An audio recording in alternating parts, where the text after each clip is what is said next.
They called him invincible. The sword raised beneath banners of gold and fire, his victories whispered through war camps like prayers or curses. But there, in the final campaign of a war he had all but ended, General Lucan of Ceramont issued an order that would become legend, not for its triumph, but for its refusal. He stopped. With victory certain, with the enemy broken and the gates open wide, Lucan raised a hand and told his men, "We do not march further." At first, they thought he was testing them. That it was a delay. That he had seen a trap. But no. There was no ambush.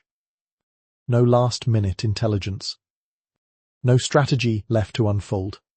Only the truth that the general had looked into the eyes of his own men, bloodied and grinning, and had seen what he could not unsee. Something monstrous. Something familiar.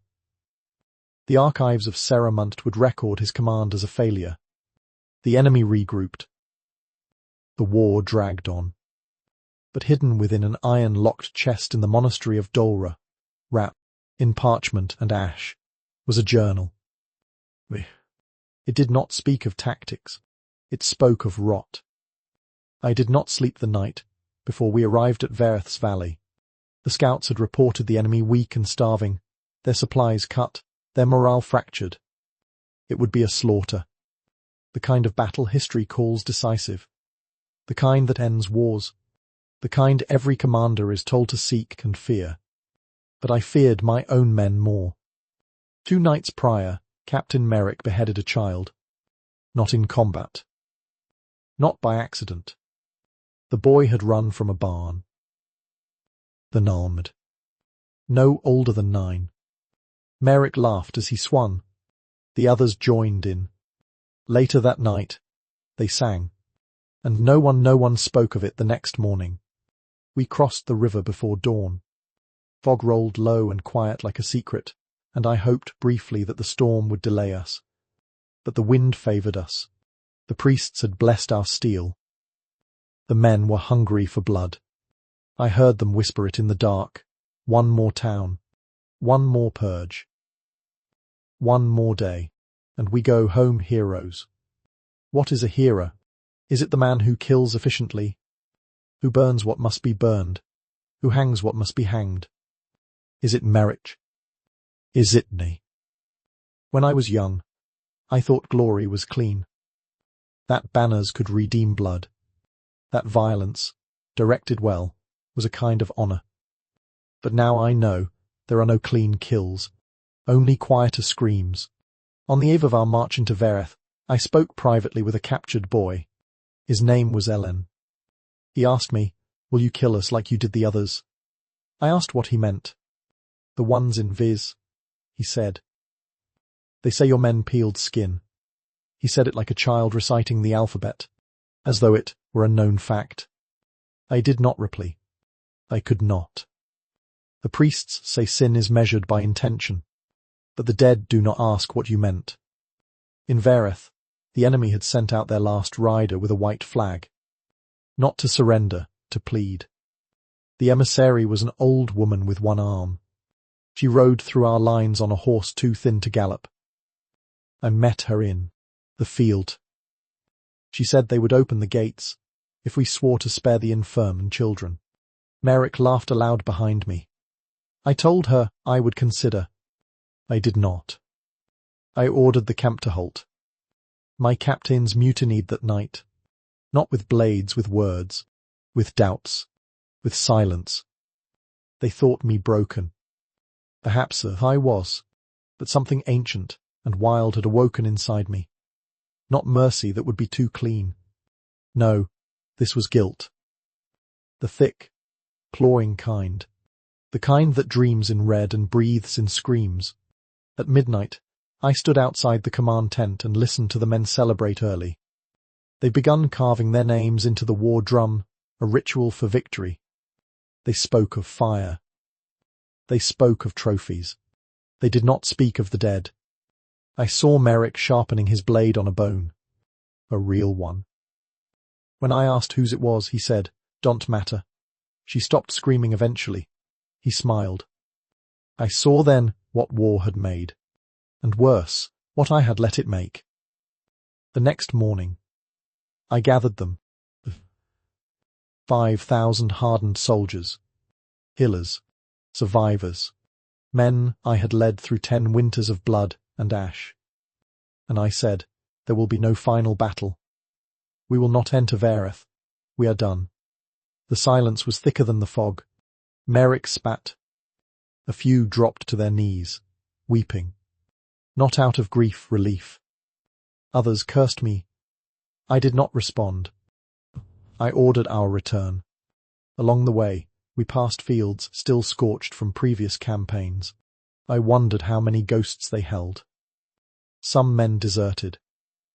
Some grew quiet. Some, like Merrick, raged. He tried to assassinate me 3 days from the border. He failed. He died cursing my name. His blood smelled no different than any other man's. Back in the capital, I was stripped of rank. Quietly. No public disgrace. They feared what my story would do. They told the people I was injured. They gave me a medal in secret. They burned my letters, but the dreams remain. I write this not to ask forgiveness. I do not believe I deserve it. I write because someone must remember what victory costs, not in coin, not in crowns, but in the soul. They will tell you I was weak, that I lost my nerve. But strength is not always the blade. Sometimes it is the hand that lowers it. I still remember the faces, not of my enemies, of my men. When they laughed at the screams, when they burned the barn, when they called it glory. If I had let them enter Vareth, we would have won. The war would have ended. But so would something else. Something small. Something sacred. Something human. I could not let that die. So I let the war live, and spared what remained of myself. When I pass, bury me nameless. Let no songs be sung. Let no child be taught my tactics. But if one day a soldier hesitates, if his hand wavers when the killing comes easy, tell him, there was once a general who refused to win. And he was not wrong. He was just too late. They moved my quarters to a monastery. Not for reflection. For containment. No trial was ever held. No formal charges brought. But they could not let me return to civilian life either. I was too visible. Too remembered. Too dangerous in silence. And so I spent the next years among stone and incense, sleeping beside men who had long since abandoned the memory of war. I envied them. The monks welcomed me with patient nods. Not warmth. Not fear. Just quiet understanding. I became Brother Lucan. But I never touched the sacraments. I could not kneel before an altar when I still heard the crying of those I did not save. The monastery was perched on a hill overlooking the same valley I once marched through as a young officer. Every morning, the sun would rise over fields now green with crops. I would watch peasants till soil once soaked with blood and wonder how the earth could forget so quickly. It did not. Not truly. The earth remembers. The dead do not disappear. They linger in birdsong cut short, in roots that twist unnaturally, in the way fog clings heavier in some places than others. It came to believe memory is a place, a physical geography, one we cannot always leave. It was in my 4th winter, at Dolra, that the first soldier came. Not to find me, he didn't even know I was there. He came for confession. His name was Tullan, an archer from the southern regiments, no more than 30, though his face aged in a way no calendar could mark. He sat across from Brother Enoch, but I could hear every word through the stone. I can't stop dreaming of the girl, he said, the one who stared at me when I lit the barn. The monk asked nothing. Tullan continued. She didn't scream, just watched. And now every night, she's there, watching, not accusing, just waiting. He broke down. The next morning, he left before sunrise. He did not return. They came more frequently after that. One by one. Some sent by their captains, others by their wives. Some came because they had no one left to talk to. Not all were guilty. Some were just broken. I listened. Not as priest, not as judge, but as what I was, another man haunted by things done in the name of banners. There was a knight who had broken a child's legs for stealing bread from his saddlebag. He swore he did not mean to. There was a cook who hanged himself in the abbey's orchard. His suicide note read only, "For the soup." We never learned what it meant. I began writing again. Not strategy, not journals, prayers, but not to any god I'd ever known. These were letters to the dead. One for every soldier I'd led. One for every name I could remember. They filled an entire crate by the end of the 6th year. I did not burn them. I buried them beneath the chapel floor, where the choir boys' feet would pass daily in innocent rhythm. Let their joy weigh down the sorrow I had sealed below. One night, a boy from the nearby village wandered into the monastery stables. He had heard stories of a war hero who had vanished into robes and ash. He asked me if I had killed many men. I told him yes. He asked if I regretted it. I said, not all of them. His brow furrowed. But isn't killing wrong? It depends, I said. On what? On whether you're still you afterward. He didn't understand. But perhaps one day he would. There was one visit that changed me. It was raining. Not the sharp kind that stings. The slow, sorrowful kind. The kind that feels like the sky is mourning gently. A woman arrived. She was no widow. No mother. No sister of the slain. She was a surgeon. She had served with the enemy. Her name was Mael. She had heard somehow that the general who did not take Verth lived behind these walls. I came to ask why, she said. I told her everything. When I finished, she asked if I thought it was worth it. No, I said, because it was too late. I'd already unmade too much. She looked at me for a long while. Then she said, that doesn't make it worthless. We spoke often after that. She told me of the wounded men she had treated, some from my army. Some she had saved. Some she had let go. Sometimes, she said, the kindest act is not to pull the arrow. She meant it literally. But I heard something deeper. There are wounds that should not be reopened. There are questions whose answers only deepen the ache. But silence is its own kind of cruelty too. So we kept speaking. Eventually, others began asking to speak to me directly. Former officers, veterans, even the children of those who had served. I resisted. At first, what wisdom could I offer? What healing? But I saw in their eyes the same questions I had once asked to the stars. So I gave them truth. Unflinching. Without romanticism. Without absolution. I told them, we did things no song will ever sing, and perhaps that is mercy. I told them, you are not cursed for feeling pain. You are cursed if you do not. I told them, you must learn to live with ghosts, not exorcise them, but teach them to walk beside you. Some wept. Some never returned.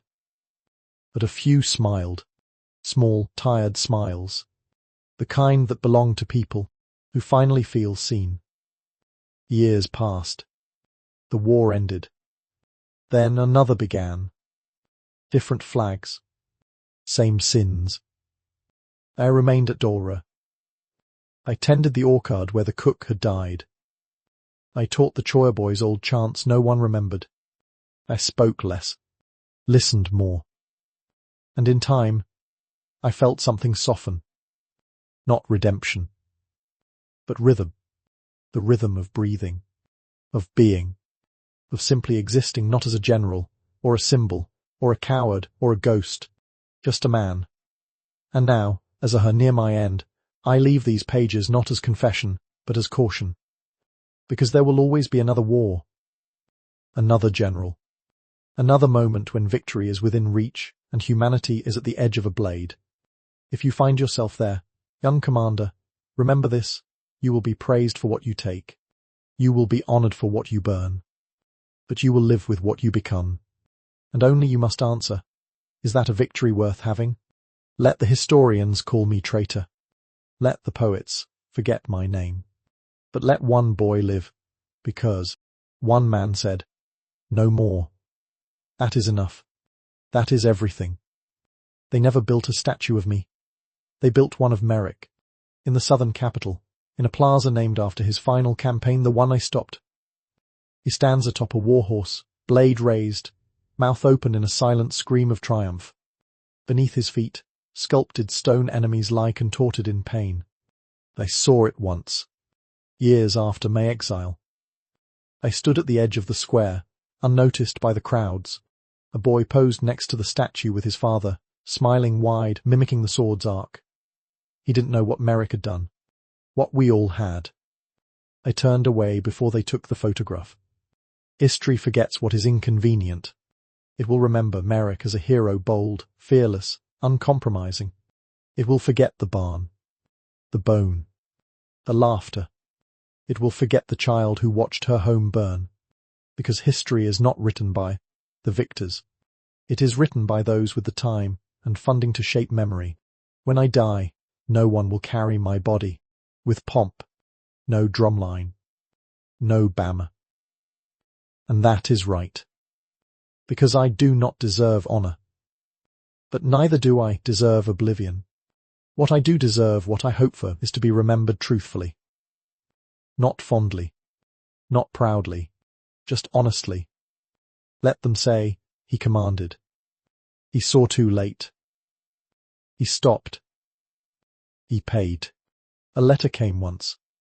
From the son of a soldier I had once disciplined harshly. The man had been caught stealing grain from starving villagers. I had him whipped in front of the ranks. His son wrote, he never forgave you, but I thank you, because he never stole again. The letter was signed with a name I did not recognize. I sat with it for hours.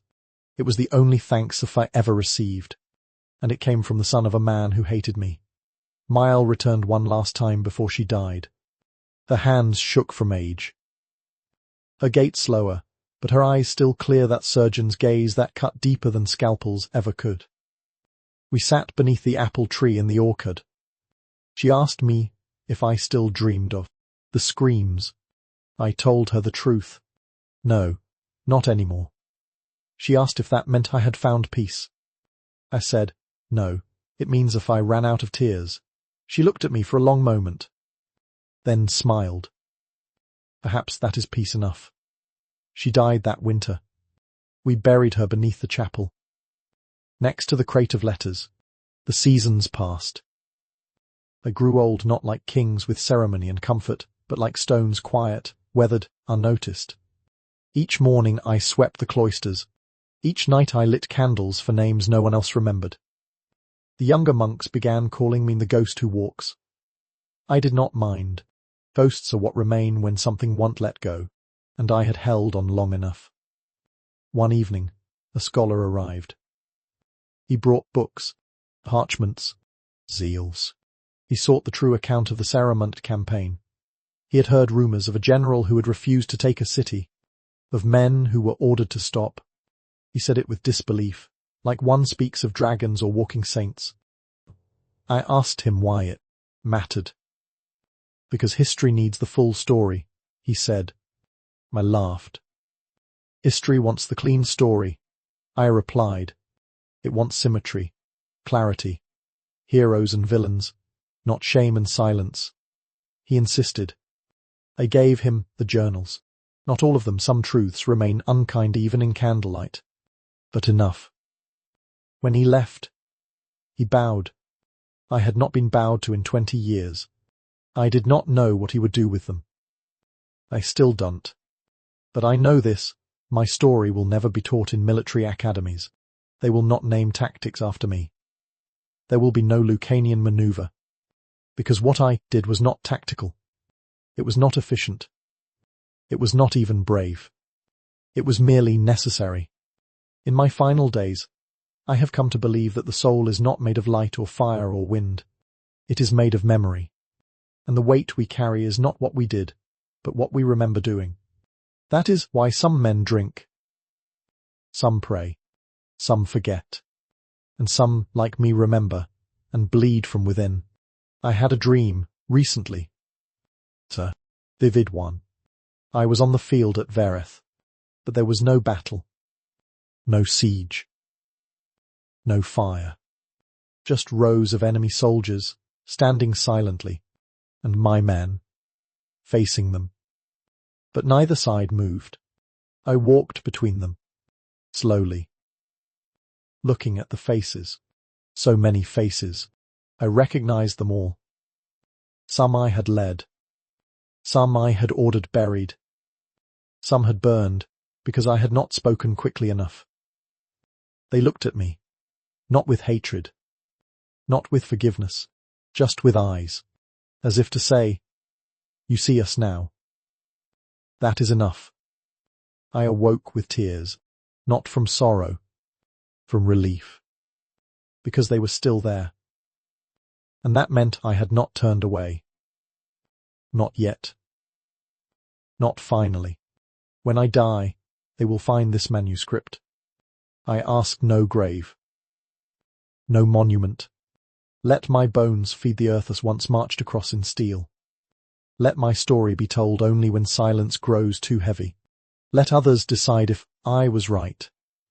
I no longer need to be, because I made my choice, and I lived its consequence, and I stayed. Somewhere, across some field, there are children who lived, because we stopped. That is enough. That is my legacy.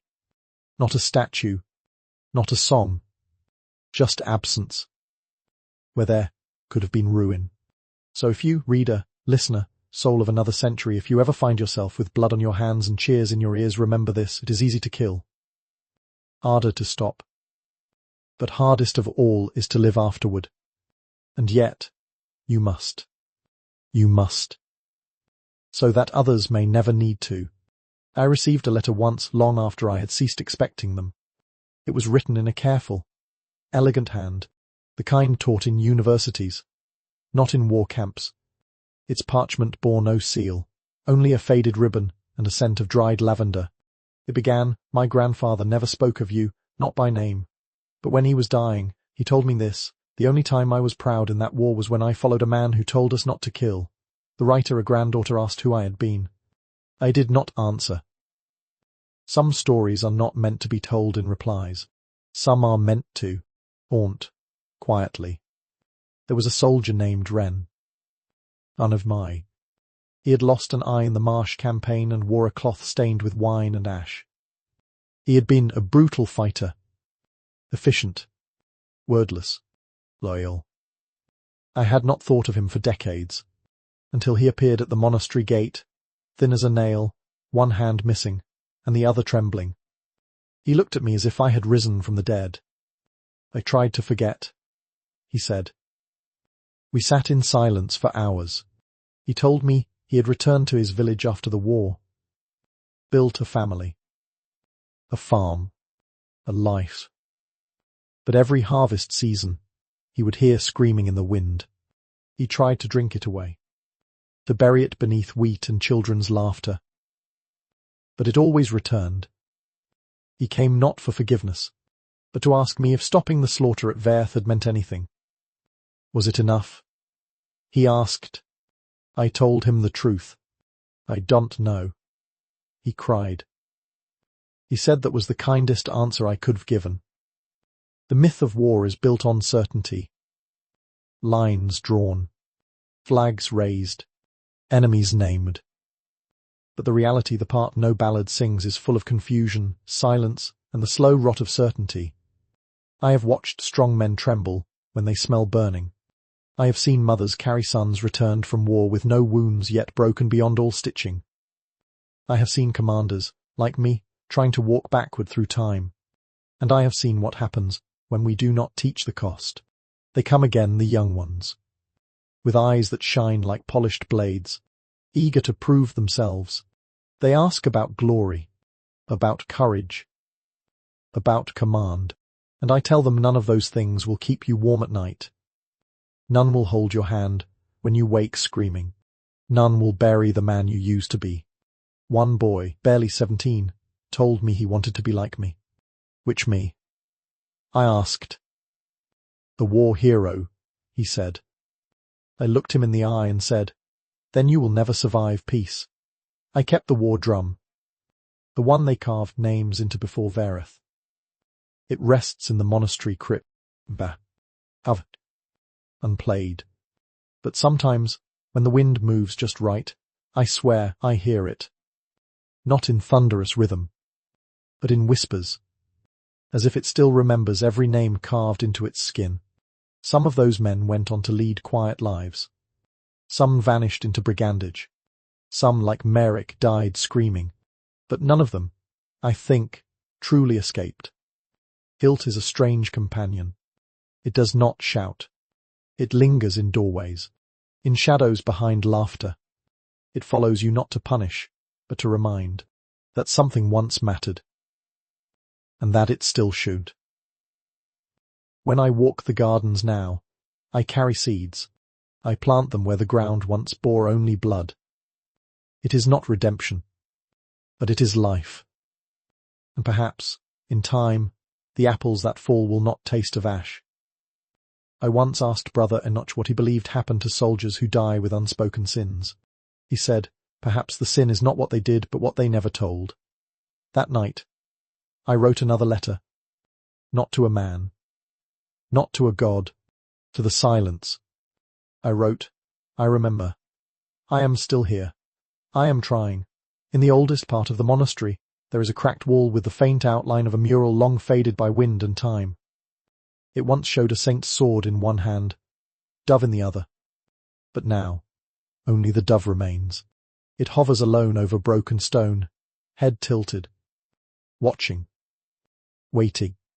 It has become, to me, the truest symbol of war, not the blade, but what is left behind.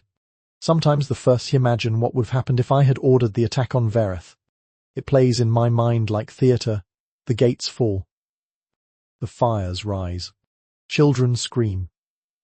Merrick laughs. Songs are sung. Years later, a statue is built. A city rebuilt atop corpses. A parade held in my name. And me older, richer, emptier, staring into a mirror and seeing only a hollow crown.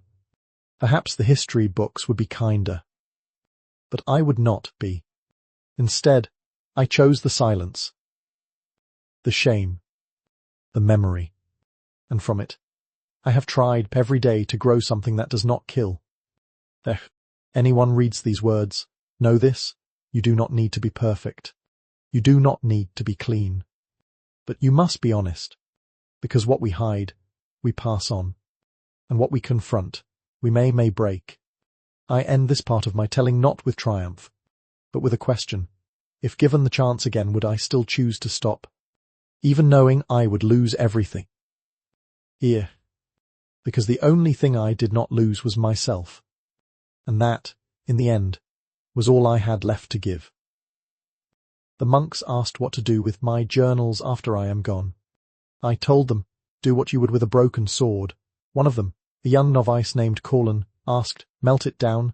No, I said. Bury it beneath the chapel floor. Let it rust beside my bones. Why? So that when the earth shifts and reveals us, someone will know we didn't disappear. We chose silence. He did not understand, but I believe he will. In the final spring I lived through, the orchard bloomed early. The trees a high planted bore fruit the size of fists, and the villagers came with baskets. Children laughed in places where men once died. It is not redemption, but it is something, and something is more than nothing. I sat beneath the largest tree, the one where Mile once sat with me, and listened to the wind. It carried no screams, only bird song. And for the first time in decades, I slept, without dreams.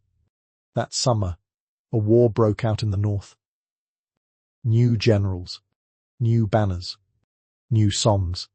I heard the messengers whisper their names with reverence and fear. And I wondered which of them will stop, which will see the gleam in their soldiers' eyes and recognize madness, which will remember that fire does not only burn the enemy. I do not know, but perhaps they will read this and hesitate, even for a moment. even if they still choose to strike. A moment is all it takes to remember you are human. And sometimes, a moment can save a world. I have no heirs, no title, no statue. Only these pages, and perhaps, if the monks obey an unmarked grave beneath the chapel stones, beside the orchard where the wind now sings. If anyone finds this, let them not carve my name. Let them carve only this. He stopped. And because he stopped, some lived. That was enough. The last time I spoke aloud, I recited a prayer I had not said since the war, not to ask for mercy, not to beg for heaven, but to mark the silence with something that wasn't shame. I said, forgive us not for what we did in madness, but for what we called glory when we knew it was wrong. Then I closed my eyes, not in fear, but in rest, the kind of rest that comes not from forgetfulness, but from finally being seen. So this is where the story ends, not with victory, not with fanfare, not with punishment, but with a general, once feared and followed, dying quietly in a monastery, with fingers ink-stained, not blood-stained, with orchards in bloom. With one final truth written in trembling script, we must teach our children that the greatest command is not advance. It is enough. Enough. Enough fire. Enough banners. Enough forgetting. Enough silence. Enough. Let that word be the final one. Let it echo louder than war drums. Let it ring in the minds of every boy who dreams of valor and every man who has lived through what valor becomes. Let it be the word that ends the story and begins another.